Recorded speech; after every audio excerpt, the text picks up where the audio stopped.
திராவிட மணின்னு கடவுளே இல்லைன்னு சொல்லக்கூடிய கொள்கையில பிறந்தவர் தமிழ்நாட்டில் வாழ்ந்த பெரியாருடைய சிஷ்யன் திராவிட மணின்னு பேரு. அந்த திராவிட மணியை தந்தை பெரியார், இது விடுதலைங்கிற பத்திரிகையில இருக்கு, கூகுள படிச்சு பாருங்க.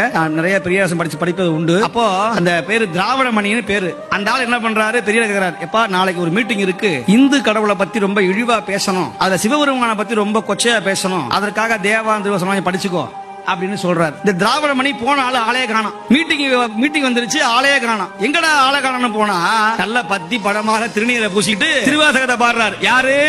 திருவாசகத்தை பத்தி எதிர்ப்பா எழுத வேண்டிய பேச வேண்டிய திராவிட மணி ரெஃபரன்ஸுக்காக எதிர்த்து பேசணுங்கிறதுக்காக திருவாசகத்தை படிக்க என்னதான், வான் கலந்த மாணிக்க வாசகா நின் வாசகத்தை நான் கலந்து பாடுங்கா, நற்கருப்பம் சாற்றினிலே தேன் கலந்து தீஞ்சுவை தான் கலந்து என் ஊன் கலந்து உயிர் கலந்து உவட்டாமல் இணைப்பதுவே என்று சொன்னாரே மணிவாட்டமுடைய வள்ளல் பெருமான். வாட்டமில்லா மாணிக்க வாசகா நின் வாசகத்தை கேட்ட பொழுது அங்கிருந்த கீழ்ப்பறவை சாதிகளும் மெய்ஞான நாட்டமும் எனில் இங்கு நான் அடைதல் வியப்பன்றே என்று சொல்லுகிறார்.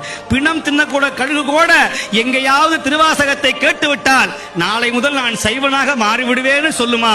ஆனால் மனிதனாகிய நாம் மட்டும்தான் கொல்லான் புலாலை மறுத்தானை கைகூப்பி எல்லா உயிரும் தொழும் சொன்னார். திருவாசகத்தை கேட்கிறோம், திருவாசகத்தை பாடுகிறோம், ஆனால் திருவாசகத்தை உணர்வதில்லை.